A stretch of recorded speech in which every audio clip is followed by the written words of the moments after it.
and I've said this before, and Fiji Times has quoted, I think we're 20, 30 years behind in terms of where waste management should be in this country. The PET bottle did not choose to end up at the drain. Yes. Somebody made the deliberate decision of throwing it there.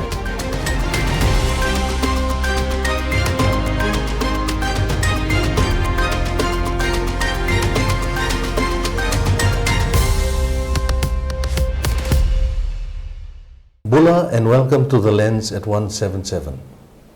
This morning we are so happy to be in the presence of someone that we regard as a climate and environment advocate, Amitesh Deo, the CEO of Waste Recyclers Fiji Limited and the founder of the Pacific Recycling Foundation. No doubt you would have seen and heard Amitesh in the newspapers and on television and on social media sites advocating for how we can better manage our waste. So Bula, Amitesh. Thank you so much for the opportunity. Thank you for joining us. I'm going to start by just asking you to share a little bit about how the foundation started and how it's grown.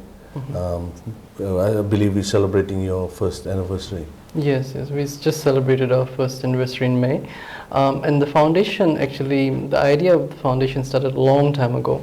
And it was, so it's attached to our private commercial company, Waste Recyclers Fiji Limited, which has been in operation in Fiji for about 29 years now.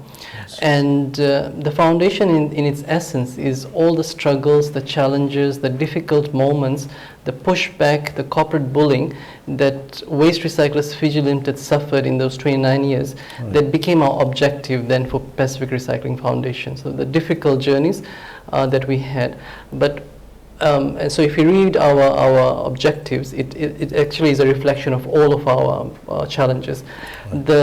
The key push for us to start the foundation was what we saw happening during the COVID lockdown, and that was the severe forms of violence, the abuse, and all that was happening with the waste picker community in Fiji. In particular, the women waste picker community and members of the LGBTIQ plus groups. And at that time, we were working with partners like Fiji Women's Crisis Center to get their counselors to come and assist these women, and they were actually being rescued from their homes to safe houses and all of those things. But we recognized at that time that this group was so marginalized, that they were so concentrated in their work as waste pickers, they didn't know how to access, how to get access to rights and all that, and especially medical assistance and all that. So that's where the idea came from, to actually have a foundation established that looks at lobbying for changes, for recycling, for waste management, also creates this holistic awareness about how we are addressing our waste in this country, but attaching the human aspect to it, the human rights aspect, that our clean environment is our rights, our own right as an individual, but the individuals engage in that space, the waste picker community, and how they are being treated, the stigma attached to their work, the harassment they go through from authorities, the likes of the police department, for example, and all of that then became the core purpose of it. Even during COVID, when we were calling for assistance for these women, for them to be taken out of their homes, because they were from waste picking communities, they were looked like they were getting the last response from certain authorities. So if it wasn't for organizations like the feminist organizations, the Crisis Center, for example, it would have been much more challenging to get help for these groups. So that gave us the push to actually make sure that the awareness around recycling and all that takes place, that we can then have a transition of how the waste management landscape is in Fiji, but attached to it how the lives of these individuals is currently, the struggles, and how do we make it better. Okay. I also believe that the Pacific Recycling Foundation did a world first. You gave the informal waste pickers a new name, and by doing that you've also empowered them. Could you share a bit about what the new name is and how it came about? Sure. So what actually happened was last year in 2022 we had a workshop that we conducted with some women waste pickers from Lotoka, from Punata Lotoka, and that was also the area that we saw the highest levels of violence and all that during COVID, in Lautoka area generally, with the waste picker community. So we brought these groups in Suva, and we had a workshop with them, with IUCN as a partner, and Fiji Women's Crisis Center. And in that workshop, the workshop was actually aimed at human rights, gender, legal literacy, financial literacy, and all that. But one key realization that we didn't know, we didn't realize, but came from the waste picker community, was the name informal waste picker had a severe, deep sense of stigma attached to it. Right. For example, one waste picker, and I always talk about this because it has stayed with me very deeply, is she relayed a story about how she went to this medical facility, a government-run medical facility, where she filled out her details and her occupation as a waste picker. And the attendant comes back and asks her, the doctor wants to know if you've had your shower this morning, because he doesn't want his clinic to start smelling bad. And that experience left her so deeply impacted. Yes. And that made us all sort of sit in that room the way, I mean, I'm relaying this story not from my experience, yes, but the way she relayed it from her experience was so deep and so emotional that all of the people in that room, we really could sense the deep trauma that she was just going through just from that experience. Yes. So when that group said that the name informal waste picker was contributing to their stigma, right, we said, okay, what should we do? And then the same group then had a workshop where they chose a name. Yes. And so the name now that they have chosen to refer themselves to is Collection Pillars of Recycling, right, or CPR for short. Yes.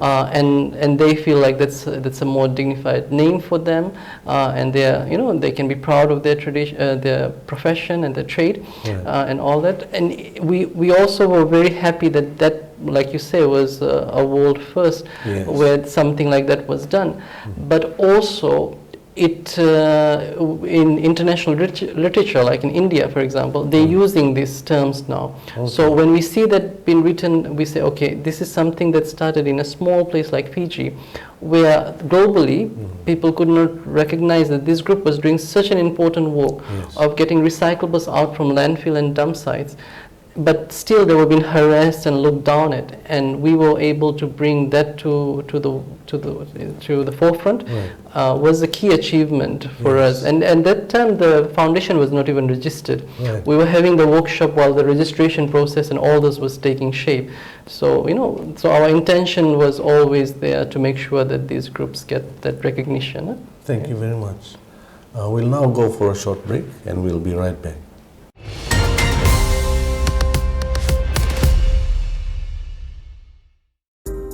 We were around when the deed was first signed.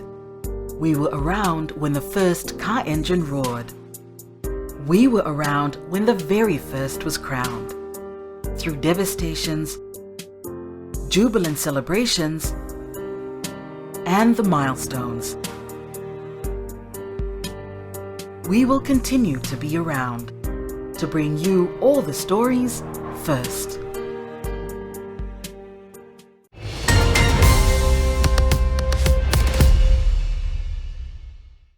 Bula, and welcome back to The Lens at 177.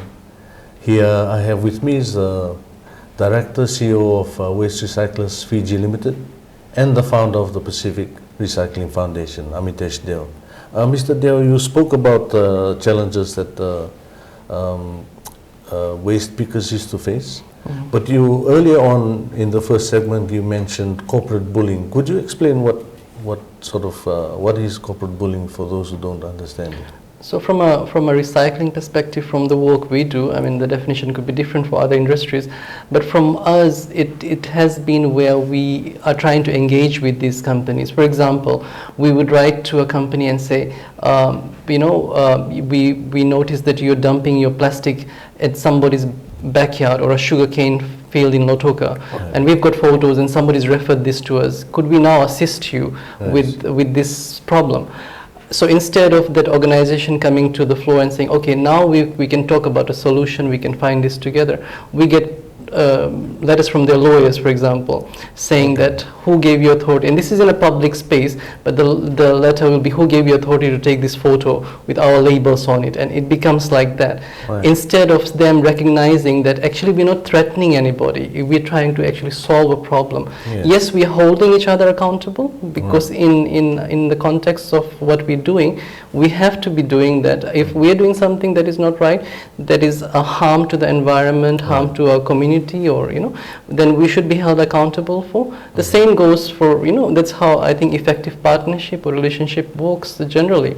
So when we're trying to take that approach, that's been so we try our best to say, okay, no, we're just trying to ensure that because if we don't have evidence, we don't say, okay, you're actually doing this, then there is this notion of pretending like nothing is wrong. We have the same groups before we're trying to engage with them. If we write to them, we have our emails not answered and all of those things. I think the key reason is also that they see recycling as a cost component to their business. Dealing with waste is something that have not been factored into the business model. So everybody likes to talk about sustainability, tick the box that our group has gone to do a cleanup campaign, sustainability done kind of aspect. But at the core of it, the organization needs to factor in what its mechanisms of streams of waste is, and how are they going to deal with that. And that is a missing link sometimes. So they see it very negatively, and all that. So it becomes a huge challenge. So we continue to have that. Even in the Global Recycling Day this year, the theme was, how do we establish zero plastic day, or we say no to plastic. Even at that point, we were getting emails and almost hinging to what we could classify as corporate threats of why are we giving this message, because there's communities involved in plastic production and all those things. We understand that, but our message was that how do you deal with waste plastic? And so if you produce plastic, and that's a business model, we totally recognize that you can't go without plastic. The world is too, we haven't advanced there. We will continue to use plastic, but we need to make sure that we are disposing the plastic waste properly and it's been recycled. So that message sometimes, the corporate head is so strong, the profit before people element is so strong that it just doesn't get well understood. Okay, thank you. We have World Environment Day, World Oceans Day, Global Environment Day. There's so many days and so many MOUs being signed by government and institutions and organizations. And then you have cleanup campaigns. But you have earlier mentioned in previous articles that having cleanup campaigns sometimes can also work against what you're trying to advocate for. So can you explain about that? So as an organization, we don't take part in cleanup campaigns per se, except if somebody is wanting us to take care of their recyclables.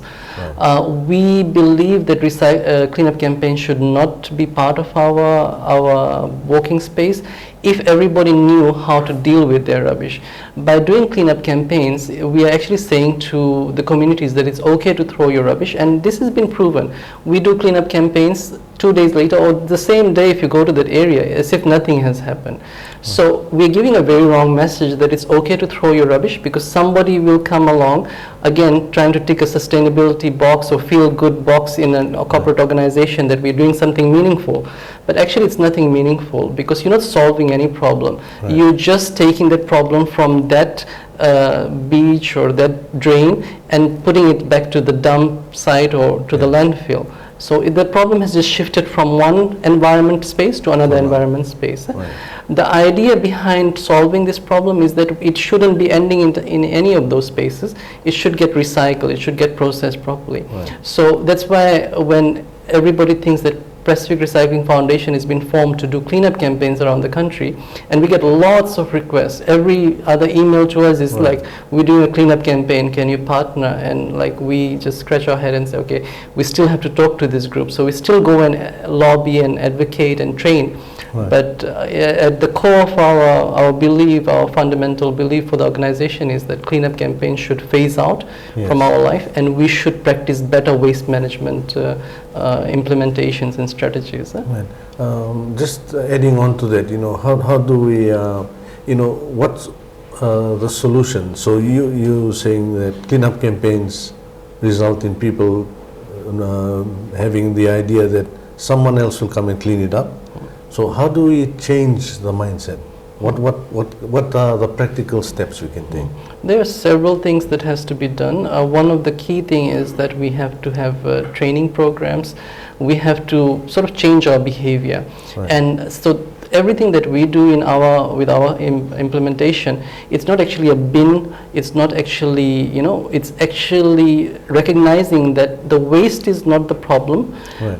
The environment is not the problem, it's the people that are the problem. So we have to tap into the space of people, and how do we change that behavior? Right. Because like we said yesterday at another session, is the PET bottle did not choose to end up at the drain. Yes. Somebody made the deliberate decision of, throwing it there. So how do we influence behavior change? Because unless we have that, and that could be through civic pride discussions, could be through policy implementations, Right. government agencies taking a different approach, could be ensuring structures and mechanisms are in place, Right. that we actually, people know what to do, and Yes. there is a structure that, fits into that equation.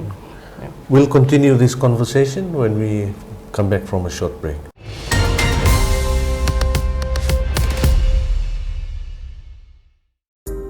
We were around when the deed was first signed. We were around when the first car engine roared. We were around when the very first was crowned. Through devastations, jubilant celebrations, and the milestones.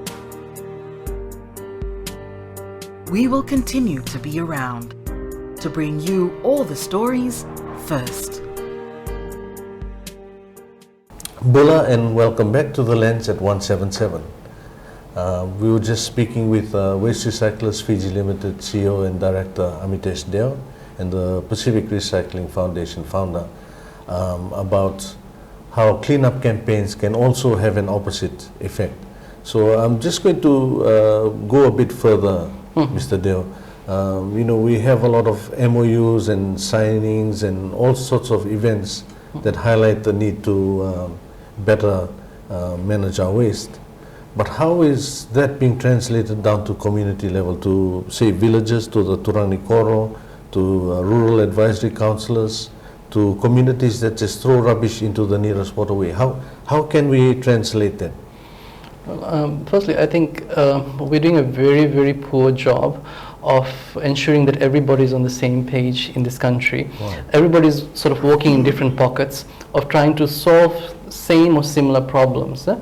And where our journey has been in that space of 28 years with waste recyclers, one of the key challenges we've had is that stakeholder involvement is so limited. And sometimes stakeholders, and in particular certain government agencies, don't really understand their role. Right. So instead of understanding their role as guiding partners, as providing policy changes and all that, they become the implementing partner, or they see themselves as implementing partner without the expertise, without the knowledge of what is actually happening in the ground. Yes. And that actually has a huge negative impact when we're trying to say, okay, we've signed this, or you've signed this understanding MOU with other agencies, but again, it doesn't have any meaning to the people, to the village communities, and how do you get the message then? Yes. That has to hinge into expertise of people already working in that space, right, because they have the networking there. Yes. So we are at a very, very slow pace. And I've said this before, and Fiji Times has quoted, I think we're 20-30 years behind, right, in terms of where waste management should be in this country. Right. And the core reason has been that we have not had the support structure. Right. That it has to be quite a public-private partnership approach, because waste is also something that's not purely commercial. There's so many elements to it. Everybody produces waste, whether you're an individual, you're an industry, you're a school, everybody produces waste. Right. But it somehow becomes the problem of a waste management company or a recycling company. Right. We want to ensure that there's a private public-partnership approach there, so that we can solve this together as a strategy. Otherwise, to implement this as a national concept will be very hard. If I can just quickly talk about at Pacific Recycling Foundation, what we're going to do is we will develop a 5-year strategic plan very soon in September or October, and then we will invite stakeholders to come to that strategic meeting, where we can actually say, this is what we will do, what are you doing, so we don't overlap, we're not doubling up on the same efforts. And then also with donor partners, because there's a disconnect. Sometimes we are trying to do a change in mindset and behavior programs. The donor partners have got money sitting somewhere of how to implement bins in. So everybody wants to put colorful bins in the country. But the colorful bins will have no meaning to us, because it will just become a rubbish bin. If you want to implement recycling in this country, we have to influence behavior change of people. We have to build infrastructure that supports recycling so that people can do it with ease. You don't want to be driving to miles to get to a recycling station, so it has to be strategic and all that. And there's a lot of things that needs to be evaluated in terms of the products of recycling. For example, cardboard, what happens, paper, what happens, plastic, what happens, end-of-life vehicle, what happens, tires, what happens. So there's so many different types of waste. We need to make sure that it's all holistically handled. And so this strategic planning session is aimed at our research team taking a lead on also, how do we tap into different streams of recyclables, assess the volume and say, okay, we can have a local facility for this here, or we need to have an upcycling facility. We can add value to maybe your tire right now that you're throwing into a rubbish bin, or goes into the landfill, can have a value in the end. So we can pay something for your tire, because now we'll be able to make something out of it. And it becomes a sustainable business model. It has an economic impact too. So it's solving your environmental problem. It's also solving economic issues, but it's also providing social, benefits as well. Okay, thank you. One of the key challenges maybe for rural communities is there doesn't seem to be a designated area for waste, and there doesn't seem to be a recycling program. And another thing could also be, if they do have waste collection by the councils, the cost. So is there anything that can be done that covers the cost if it's available? Or how can we get village communities to practice good waste management? How do we do that? I think the very first thing we need to do is stop treating people in rural areas and village areas like our poor brothers from the village somewhere, and while all this thing is happening in the city space and all that. So I think that has to be a key strategy at the government level to implement, like for example the last government implementation of free education for everybody was included, right? But waste management streams are only for urban areas for whatever reason. So we are almost pretending like there's no waste in the rural areas. So what happens to these communities?